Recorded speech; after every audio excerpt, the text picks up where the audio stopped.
Welcome to JK Markets Knowledge Series. This is the Career Improvement Series. Today we'll focus on conflict management and we'll talk about how to manage working or dealing with a difficult boss. Working with a difficult boss can be very challenging for most people, often resulting in high levels of stress. It can be likened to walking on a minefield. If not properly managed, can result in reduced productivity, poorer quality of workplace relationships, work dissatisfaction, problematic health conditions, and many more. It is therefore a topic that should be addressed. This discussion aims to help you understand ways you can manage such situations effectively and avoid negative outcomes when dealing with bosses that are difficult and toxic. Outlined below are a few ways to effectively manage working or dealing with a difficult boss. 1. Stay in control and remain professional at all times. There are times when a difficult boss can do things that make you want to throw every ounce of home training through the window and just yell at them or someone. Trust me, you will regret it if you ever give into the impulse of acting on your basest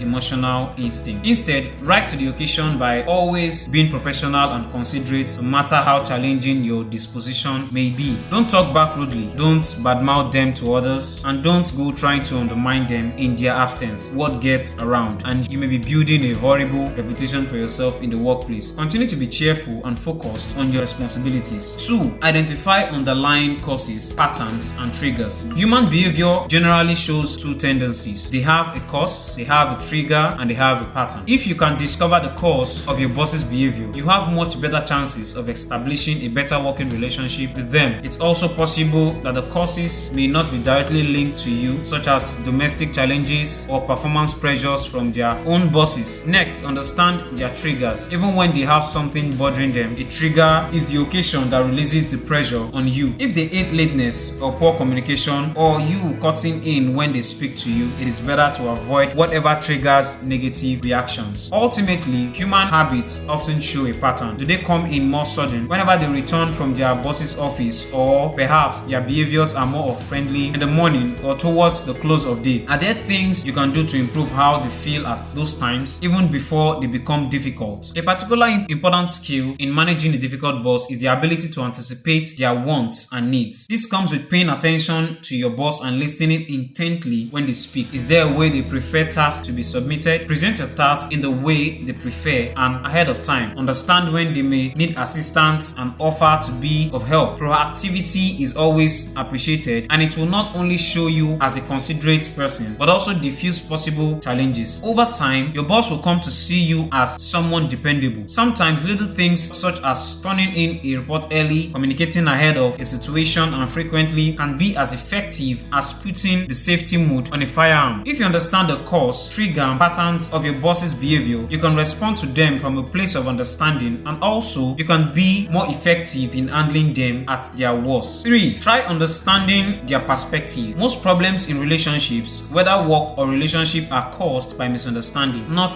deliberate bad will. Make sincere attempts to understand your boss's viewpoints, perspective, and world views. What are our goals, motivations, and demands? What are our working methods? How do they prefer to be communicated with? This would often require using a collaborative and problem-solving conflict resolution strategy, which we covered in an earlier video. Trying to find common grounds may lead to you modifying your strategy to find better ways to work together. And who knows, the discussions may be so fruitful, resulting in them undertaking to make certain adjustments for you. 4. Adapt to their management style. Another source of conflict in working relationships is difference in working or management styles. We once dealt with the challenge of a boss that preferred a subordinate to work through the normal 9 to 5 hours while telecommuting in the years following the pandemic. Problem was, the employee had already done most of his work in the hours leading to 6 a.m. in the morning and was already in bed by 8 a.m., the start of a normal work day. It is a good idea to note how your boss prefers to work and adjust your work patterns to mostly fit with theirs. If they prefer frequent communication, make this your style of dealing with them. If they like to take the major decisions, then let them do it. If they prefer lots of feedback, then let them have it. Communicate with them the way they prefer it mostly, and many problems will go away. Always clarify expectations. If your boss gives you an instruction or task to perform, don't assume that you understand it, especially because you already consider this particular boss a difficult one. There is a high likelihood that you might be a bit nervous when dealing with him or her, resulting in you not being able to properly process the given task or instruction. Be aware of this and seek clarification whenever you receive tasks or instructions. What do they exactly want? And if they can suggest the way they think it can best be done, then better. One of the ways to confirm expectations when receiving instructions is to restate the instructions in your own words and have them confirm to you if you understood them correctly. Don't be afraid to ask for clarification, as you have more chances of offending them if you assume their desires and make mistakes than if you requested for more information or asked for a confirmation of mutual understanding. 5. Request feedback from your boss. There is an African proverb that says that a child that asks questions regularly will never miss his way. I believe the same for adults when walking through unfamiliar terrain. Request feedback from your manager as often as possible, as this would help you gain insights into possible areas of improvement. Some of the areas to request feedback could include your performance levels, possible areas of strength, areas that need improvement, improved tools and methods of working, communication styles and methods, possible cultural differences, and so forth. Requesting feedback from your boss communicates to them that you take your work seriously and you are committed to growth and improvement. Secondly, it almost always provides invaluable insights that might never have come to you if you hadn't asked. 6. Focus on solutions rather than problems. When facing a difficult boss, there is a tendency for all negative emotions to kick in, such as trading blames and making excuses for your own behavior by predicating it on your boss's behavior. I didn't finish the report because he spent the whole day complaining about my uniform. This attitude is a clear example of focusing on the problem rather than the solution, and it is the roots of unproductive behavior. If it becomes the pattern, then one can be sure that an already bad relationship with your boss will only become worse. Instead, try focusing on the solution to whatever challenges are thrown at you. This isn't always as easy as it sounds, and more often would require a shift in perspective to focus exclusively on solutions. Anyone can find flaws in anything, but true leaders look deeply for solutions by going beyond the surface and identifying the root cause of any problem. When problems emerge, approach them with a problem-solving attitude and always be the person that always approaches your boss with practicable solutions. 7. Get support from colleagues. Facing a difficult boss can be extremely stressful and injurious to health. It helps to be able to have supportive friends and colleagues in the workplace. There's a proverb that says a problem shared is half solved. This underlines the therapeutic nature of opportunities to vent and share one's distress in a constructive manner. It's also possible that your other colleagues might have worked with this boss or might have faced similar challenges in the past and can offer insight into how to deal with the challenge. 8. Keep record of incidents. If a boss really dislikes a subordinate or perhaps feels insecure or harbors deeply rooted grudges or resentment against a subordinate, there possibly would be boundaries that should not be crossed that might be crossed. If you have encounters with your supervisor that tend to be problematic and these incidents are likely to impact your career prospects or reputation in the organization, it might be wise for you to document specifics of the occasions, especially if the superior in question is prone to making false statements and exaggerations. If there are witnesses that can corroborate your side of the event, even better. I've witnessed situations where a phone call where an erring boss used expletives was the saving grace of an employee. I've also witnessed a situation where an accusation of lateness was countered with reports spoiled from Microsoft Teams and the attendance logbooks. If you need to face senior management or talk to HRO about the issues, documentation may be immensely helpful. 9. Begin the search for alternatives. There are times when working in a particular place may become injurious to your health and well-being. When it gets to the point where mentally, psychologically, and professionally you begin to suffer, then it's time to consider options. This process may begin with discussing with the HRO or other opportunities within the same organization or considering options outside company. To summarize, it is important to understand ways you can avoid negative outcomes when dealing with bosses that are difficult and toxic. If not properly managed, working with a bad and difficult boss can result in reduced productivity, poorer quality of workplace relationships, work dissatisfaction, problematic health conditions, and many more. Outlined below are a few ways to manage such situation effectively. 1. Stay in control and remain professional at all times. 2. Identify underlying causes, patterns, and triggers. 3. Try understanding their perspective. 4. Adapt to their management style. 5. Request feedback from your boss. 6. Focus on solutions rather than problems. 7. Get support from colleagues. 8. Keep record of incidents. 9. Begin the search for alternatives. For more information on on conflict management and dealing with difficult bosses, please check out our website on www.jkmichaelspm.com. We have an endless stream of training, courses, and materials to enhance your development. If you haven't yet subscribed to our videos, please like and subscribe by hitting the red button with subscribe on it down below. Now for my question. In your experience, what are some of the effective strategies that you have witnessed when you or someone else has handled a difficult boss? Please enter your responses in the comment section. We will go through your comments and respond or offer feedback as required. Thank you for watching this video. See you in the next video.